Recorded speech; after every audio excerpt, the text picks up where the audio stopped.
Hello and welcome back. I am Chris with Marksman Shooting Sports in Westfield, Indiana, and you are watching Marksman TV. Welcome back to another weekly used gun review. Remember, in these videos, we take about 8 used guns that come into the store and take the opportunity to give you a 2 to 3 minute rundown to give you guys an idea of some things that are out there on the market.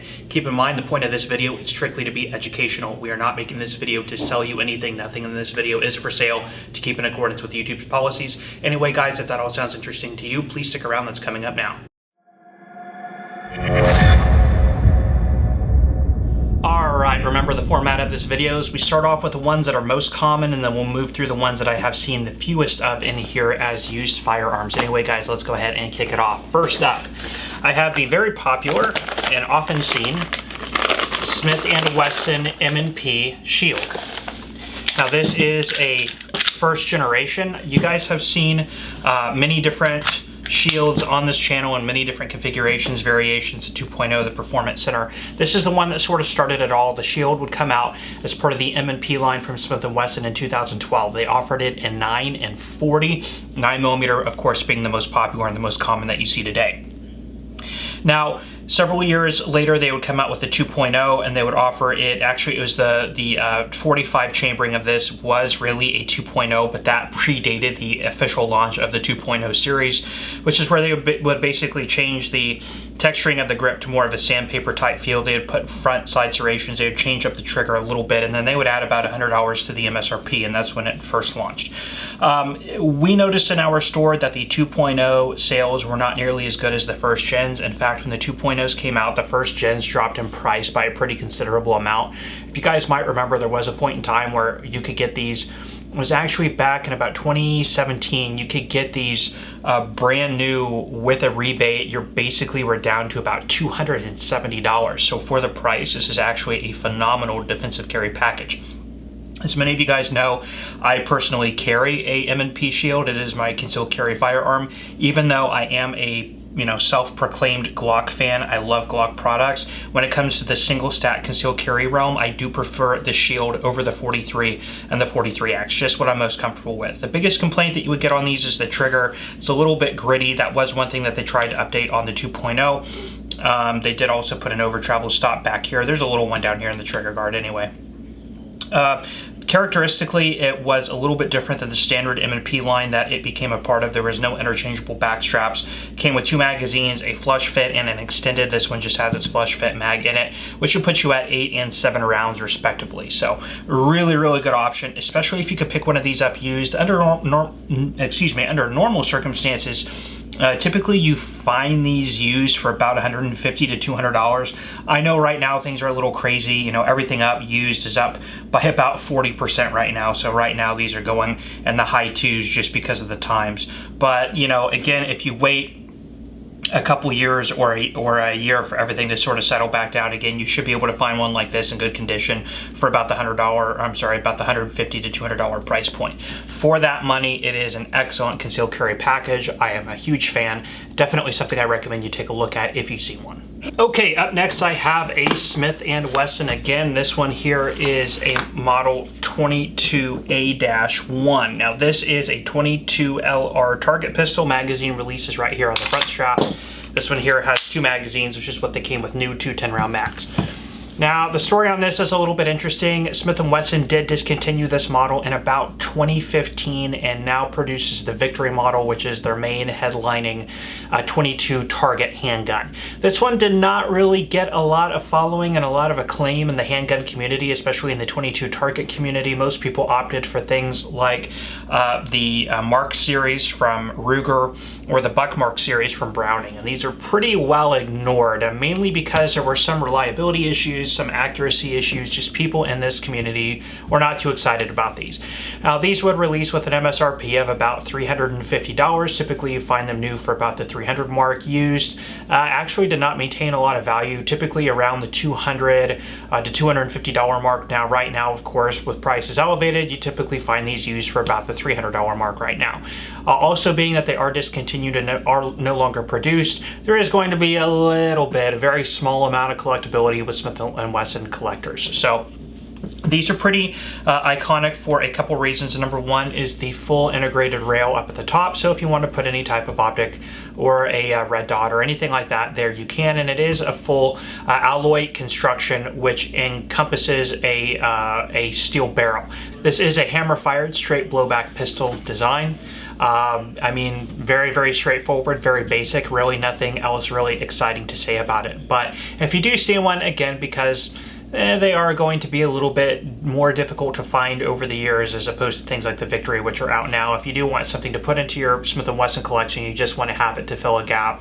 It is an interesting handgun, and like I said, you should be able to pick one up for not a whole lot of money. So glad to see this one come in, and glad to share it with you here on this video. Okay, next up I have one that's a little bit of a blast from the past. Now, when we get down to surplus or imported firearms, you typically have a particular genre of firearm that come in that sort of dedicate or that sort of define a decade as far as imports go. I would probably say in the past 10 years we've seen a lot of Bulgarian Makarovs, SKSs, Polish P64s, but when it came down to the 90s, one of the biggest and most prolific imports were the little Astra A100s. These would come in with pretty relative frequency. They were imported by EAA as the A100 and also by Springfield as the Panther. Both of them are the exact same firearms. They were manufactured in Spain. They did make them in 940 and 45. This one here is a 9mm, and it does feature a 17-round double stack magazine. I believe the 40 was a 13-round magazine. Now, it is a recoil-operated locked breech design, very similar to a high power or a CZ75, but you will see it takes a lot of external notes from SIG. This looks to be almost a direct copy of a SIG P229. Carries a lot of the same features, a little decocker here, your slide stop or your slide hold open lever right here on this side. Double single action with a really nice single action pull. Double action is going to be a lot heavier, which is why they went without a safety, just like SIG.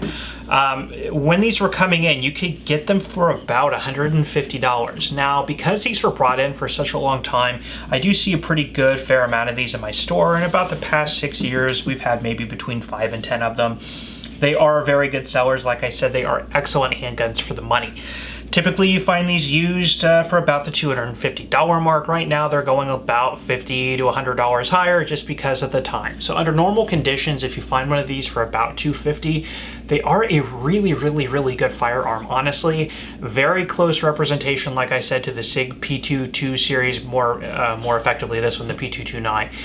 Very accurate, very reliable, very good balance to them, full steel frame and slide. Just a nice looking handgun. So again, sort of a token from the 1990s. A lot of you guys who collected firearms and you've probably had one, or you probably still do. So typically when I get in collections from people, usually if it's a big enough collection, there's usually a couple A100s sitting around. You know, this is just a very common firearm. So really cool to see that come in. If you do see an A100 or Panther from EAA or Springfield, definitely pick it up and take a look. You might be surprised. You might like the feel of it, and it would be a good sort of glove box gun, camping, hunting, sidearm, something like that you don't have to worry too much about, but it'll definitely have really good reliability, comfort, and small recoil impulse there. So definitely worth taking a look. Up next, I have a pretty interesting one. This is an Ivor Johnson Target Sealed 8, which is an 8-round capacity 22 LR revolver. Now, these would be made between 1932 and 1954. There would be a brief pause in production for World War II, of course, as everybody who made arms would have to stop their mainline production for things like M1 Garands, 1911s, parts for tanks, boats, whatever they were doing. So, of course, there wasn't really a need for anything like this. Funny side note, the high standard 22s, they actually did see military service and training and special forces operations, but that's neither here nor there.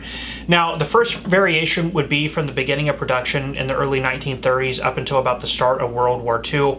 They would cease production, and then in 1947 they would take up production again and cease production in 1954. That time break would basically break up the first and second model. They were made in a 6-inch barrel and a 4.5-inch barrel. This is a 6. They made wood grips and plastic grips, standard slab side, which this is, checkered grips. Now, this is a second model, and the serial number puts it at about 1950 production. It is a double single action revolver, and it does load via a loading gate here on the side, sort of like a cowboy action gun. The loading gate does not open. It's just a channel that's always recessed into the side of the receiver or the side of the frame. You load and unload your ammunition that way. There is no ejection rod. Now you can remove the cylinder by, of course, keeping it on half cock. You push on this little lever right here and take out the base pin, and then you can roll out. So you can load and unload it that way if you want to as well. Now in 1955, this would be replaced by the Ivor Johnson Model 55 when this would be discontinued. These are very affordable little revolvers at the time. As most Ivor Johnson products were, they were really designed with the working man in mind. So they're hunting, shotguns, rifles, little 22 revolvers. Very affordable, and of course because of that, you typically saw a good number of them produced. Now on the used market today, these are not very expensive. They have climbed a little bit over the past couple of years, but there is typically no collector market on Ivor Johnson firearms. It's sort of more that type of thing that if a guy sees one in a case at a good price, they might pick it up because he remembers dad had one or grandpa had one, or he may have had one when he was a kid. Typically something like this in this condition is going to be between about $150 and $200. But you know, about 10 years ago, these were about $100. So they have gone up quite a bit in value in that regard, but of course you have to consider inflation. If you do see one of these for about the $150 to $200 mark, really interesting little target guns, yes, there are better things on the market for the money, but if you do have that nostalgic sort of that interest from your past, you remember growing up as a kid shooting tin cans on the farm with one of these, totally worth picking up, and that's really the type of customer that's going to be interested in something like this. So always interesting to see something like this come in. Really cool to put it on the shelf. Okay, up next is a personal favorite of mine. This is a Smith & Wesson Model 66, and this one is a -4. This is a double single action 357 revolver. Of course, you can load 38s or 38 plus P in here, 6-round capacity. Now the 66 was the stainless version of the venerable Model 19, which is a very popular Smith & Wesson revolver. When it comes down to Smith nomenclature and models, if you just change the finish type, you don't just say it's a Model 19 stainless, you call it a Model 66. So there you go. Now this would be introduced in 1972. They were introduced with a 4 and a 6-inch barrel, and then in 1974 they would come on with a 2.5-inch barrel, which is what you have here. Now like I mentioned, this is a 66-4. The -4 would come in 1994, and they would change the rear sight leaf, drill and tap the top of the frame, change the ejector rod, and then of course that was the year that they introduced the rubber Hogue grips. In 2002, in the 66-6, that's when they introduced the frame lock that of course nobody really likes. Now in 2005 they discontinued the 66, and then in 2014 they reintroduced it, I believe, under the Classic series. Now the action on these is incredibly smooth in Smith & Wesson fashion. Like I said, double single action, and you do have the firing pin mounted up here to the front of the face of the hammer, so there's no transfer bar. The value on these things is all over the board. A 66-4 like this in this condition with the 2.5-inch barrel, which is less common, is probably going to be around the $650 price point. If you get into a no dash, you're probably up over $1,000, and then you get past 2002 where you have the frame locks, which I believe is the 66-6 or -7. You're going to have the least amount of value there. Of course, as people, Smith collectors especially, do not like the post-lock guns. They like pre-locks like this. Really nice longer grips, squared or round butt grip. I don't remember what year they introduced the round butt. I think it may have been the -3, maybe the -5. I can't really recall, but there is definitely all that information online. Really nice revolvers. I'm really happy to get this in. Things like this do not sit around too long, especially when you get a Smith collector and that, you know, when they know that you have it. So a nice mid-production Model 66 from the 1990s. Really cool firearm. All right, up next is a pretty interesting one. This is a little Smith & Wesson Model 317. Oops, bumped my tripod. Okay, this is a double single action 22 LR with an 8-round capacity. What makes this one unique is its weight. It is super light. I have a little scale right here. And if you guys can see that, the total weight of this revolver is 10 ounces. Let's see if I can cover that up there.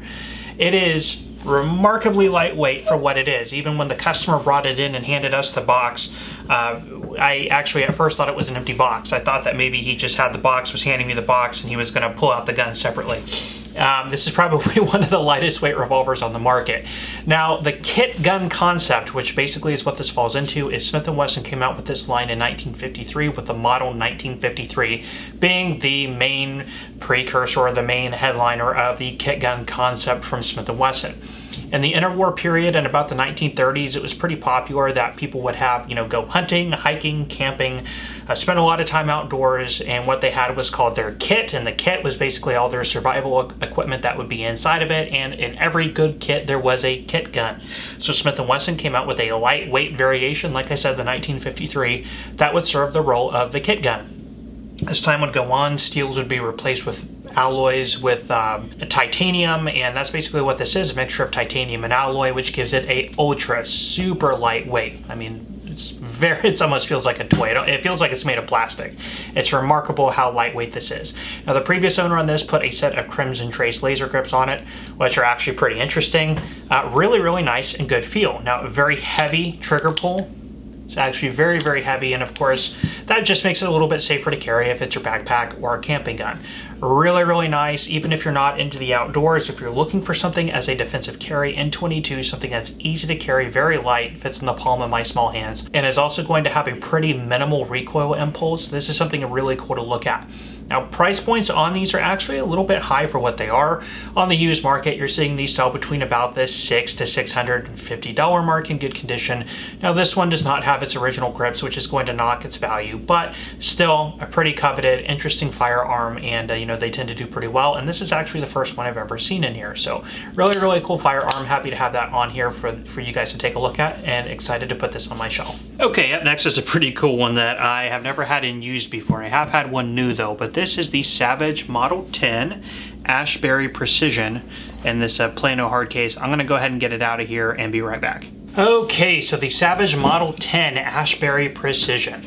This is basically a Savage Model 10 action, and the Model 10 would have come onto the scene in about the 1950s. I believe it was 1956. I actually had a standard configuration, Model 10 in a walnut stock in about maybe 2 or 3 videos ago. But this one right here is obviously a little bit done up. Now, about 3 or 4 years ago, they would come out with the Savage Stealth, which was also a Model 10 in the Stealth chassis. Now, they would come out with the Ashbury Precision. Gosh, it's been probably about 3 years ago, and it was a Sabre SVSA3 MRCSAR modular chassis system, which is what this is in here now. So the cool thing about this is every component of the chassis can be interchanged with other components if you want to change the stylizing. Like, there's a couple little nuts right here. You can remove this handguard and put on something that's a little bit lighter and ergonomic. There is, you'll see right here in the pistol grip, there are little brackets right here which change the grip angle. This one's at about 11 degrees, but you can change the grip angle if you want. This is just a standard AR-15 pistol grip, so you can switch that out as well. And then you have a mag pull AR-15 buffer tube with a 6-position AR-15 stock. If you want sort of the DMR stock put out by Magpul or anything else, you can switch that out and change it to that option. Now, the bolt does not go back into the buffer tube here, so this actually incorporates a side folder for easy storage, which you guys saw being utilized in that Plano hard case. Now, this would come onto the scene just shortly after the Ruger Precision, so this would really be a competitor for that. The Ruger Precision has a lot in common with the AR-15 buffer tube setup, but of course that cannot be folded and used at the same time if you want to do that on a precision rifle, because the bolt throw actually goes back into the buffer tube. Up here, standard would just be a muzzle brake up here at the end, and this is a fluted barrel. This here is in 6.5 Creedmoor. The more common ones will be in 308. Now, new on the market, these would be about the $1,300 to $1,400 range. When they first hit the market, they were about $1,700, $1,800. Because of the Ruger Precision, it was hard for them to hit that price point, so they did offer sales and bring the pricing down quite a bit. Now, up on here, we do have a Vortex Crossfire 3-12 by 56. Very large objective up here at the front. These are really cool rifles. Has the Savage AccuTrigger, uses detachable AICS magazines. I believe, actually the PMAG magazines up here at the front. Really cool system. If you like the Model 10, this is a very nice bench gun. A little bit on the heavy side with the optic on here. You're at about 11 to 12 pounds so not something you're going to take hunting. But if you want to do long-range bench shooting, precision shooting, this is a great option. Oversized bolt handle as well as standard on this model. Used, actually they do hold a lot of their value. You're going to be base of probably about $900 to $1,000, but with all the add-ons, you know, add maybe $100 or $200. Of course, with accessories, you're not going to get as much out of it as you put into it. So this package in today's money, probably about $1,300, about the cost of a brand new one. You know, you can get this one fully loaded out if you want it used. Something like this has not seen a lot of rounds through it, just because, especially here in central Indiana, there's really not a lot of places to stretch the legs on something like this. But anyway, really cool to see come in. Not going to last long. Just a really cool rifle. Ashford precision, great for the money. Long range shooting, just a great option. Also has a free floated barrel, a 5R rifle.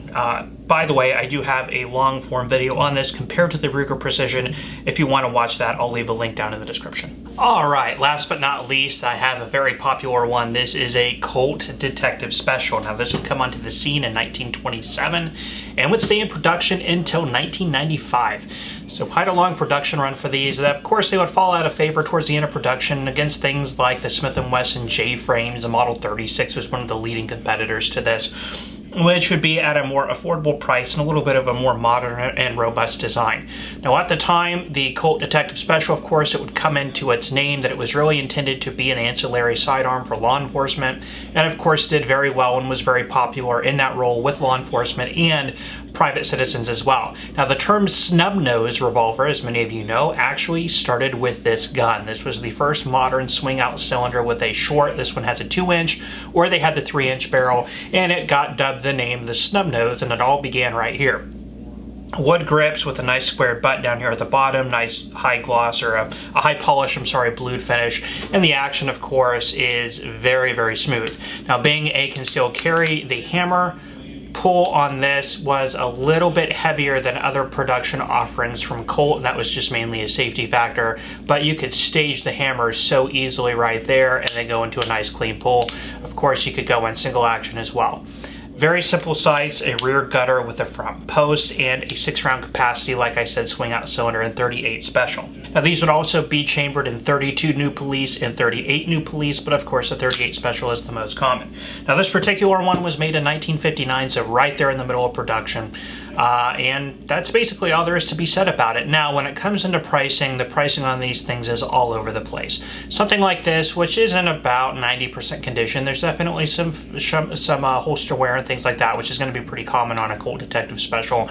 Something like this is probably going to be in about the $650 to $700 price point. Now, if you have its original box, it's an earlier production, and in about 95% plus condition, of course, they can go pretty high. They can go up between $1,000 and $1,500. But typically where you see them is anywhere between $500 and $1,000 in most cases, depending on condition. So anyway, I think this may be the only Detective Special I've ever had, maybe the second, but I do not see them too frequently. They do tend to stay in people's collections. And again, as a snub nose 38 Special revolver with a nice good amount of weight to it, very reliable, they do tend to still make really good carry guns. Of course, going to be a little bit pricey compared to things like a Smith 442 or 642 that you can get brand new for about $450.